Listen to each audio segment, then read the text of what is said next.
Ah, you're here. I was wondering when you'd grow tired of the applause meant for a beast of burden. You sweat, you toil, you burn the midnight oil, and you display your exhaustion like a badge of honor. You believe that showing the struggle, the sheer grinding effort, will earn you respect. What a charmingly naive sentiment. Let me whisper a rather uncomfortable truth into your ears. A truth they dare not speak in your brightly lit offices and self-congratulatory team meetings. No one respects the try-hard. They pity him, they tolerate him, but respect? No. Your visible effort is a vulgar spectacle. It is an unseemly public display of your limitation. Every drop of sweat you show is an admission that the task was difficult for you, that it pushed you to your very edge. And in doing so, you commit the cardinal sin. You remind all the other quietly desperate people around you of their own struggles, their own mediocrity. Your panting and striving is a mirror to their own inadequacy, and for that they will resent you. They may praise your work ethic to your face, but in the quiet, envious corners of their minds, they will think he has to work so hard just to keep up. He is not one of them. He is not a natural. They see the strain, and they know they have your measure.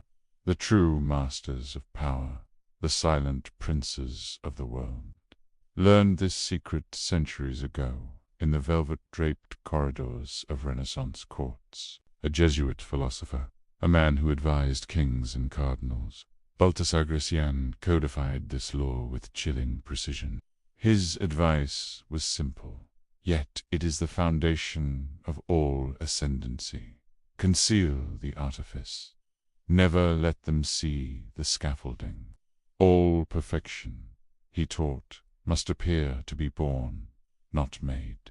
Your triumphs should seem to be the casual byproduct of your innate talent, an effortless manifestation of your nature. The masterpiece is unveiled, but the studio, with its discarded sketches, its sweat-stained rags, and its frustrated failures, must be burned to the ground. Let them see the perfect statue, but never the chips of marble on the floor. Why is this so potent? Because human beings are not moved by spreadsheets of effort. They are moved by mystery. They are intimidated by the unknown. When you present a flawless project, a brilliant idea, or a masterful performance, and make it look easy, you deny your rivals a blueprint. They cannot trace your steps. They cannot quantify your labor. They are left to wonder not how you did it, but what you are. The man who boasts of pulling 3 all-nighters to finish a report reveals his maximum capacity. He has shown his hand. He can be managed, measured, and ultimately dismissed.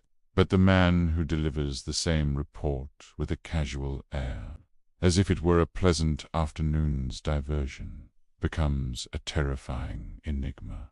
What is he capable of, if this is what he does with ease? His limits are unknown, and therefore, in the minds of others, they are non-existent. He ceases to be a colleague. He becomes a force. Brute force impresses the simple, but effortless grace that unnerves kings. It is the difference between the blacksmith, strong and sweating at his forge, and the monarch, whose quiet signature on a document topples an empire. Both wield power, but one is a tool, and the other is a master. So, how does one apply this dark art? Let us speak of tactics. Consider the public presentation, that modern-day courtly address. The amateur practices his speech until he knows it by heart. He then delivers it flawlessly, a perfect recitation. The audience is impressed, perhaps, by his diligence. The master does something far more subtle. He rehearses for twice as long in absolute secrecy.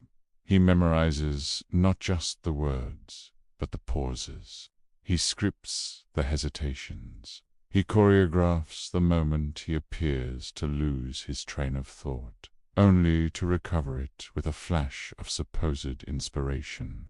He delivers the speech with a studied carelessness, a rehearsed improvisation. He might glance at a note card once, not because he needs to, but to create the illusion that he is speaking off the cuff. The audience does not think he prepared so well. They think, my God, he's a genius. He's weaving this brilliance out of thin air, right before our eyes. They have not witnessed a recitation. They have witnessed a creation. They have witnessed magic. And you have hidden your labor in plain sight. Another tactic, equally vital. Never, ever reveal a work half done. To show a draft, to ask for feedback on an unfinished idea, is to expose your process. It is an invitation for others to see your doubts, your wrong turns, your dependencies. You are not asking for help. You are begging for validation and handing them a map of your weaknesses. You are saying, I cannot do this alone. I am not certain. The master works in the dark. He solves the problems, smooths the rough edges, and polishes the final product until it gleams. He presents only the finished jewel, never the raw, ugly stone from which it was cut. Let them gasp at the result. Let them wonder at its origins. By withholding the process, you protect your mystique. They cannot replicate what they cannot understand. They are left with only the undeniable, intimidating fact of the perfect outcome. You offer no foothold for criticism of your method, only the option of silent, grudging admiration for your results. Do not mistake this for a call to deception, or a cheap trick for the lazy. This is far more profound. This is about mastering the theater of power. Life is a stage, and you are a performer whether you choose to be or not. You can either be the harried stagehand, visibly sweating as you move the scenery, or you can be the star, who appears as if by magic in a pool of light. This is not about working less. It is about working, often harder than anyone else, but in absolute, strategic privacy. It is the ultimate act of control, not over the work, but over the perception of the work. You are sculpting the way the world sees you. By concealing your artifice, you are not lying about your effort. You are making a definitive statement about your nature. You are elevating yourself from the plane of mortals who struggle to the realm of gods who create. You are no longer a craftsman. You are a natural phenomenon, and that is a power they can never hope to touch.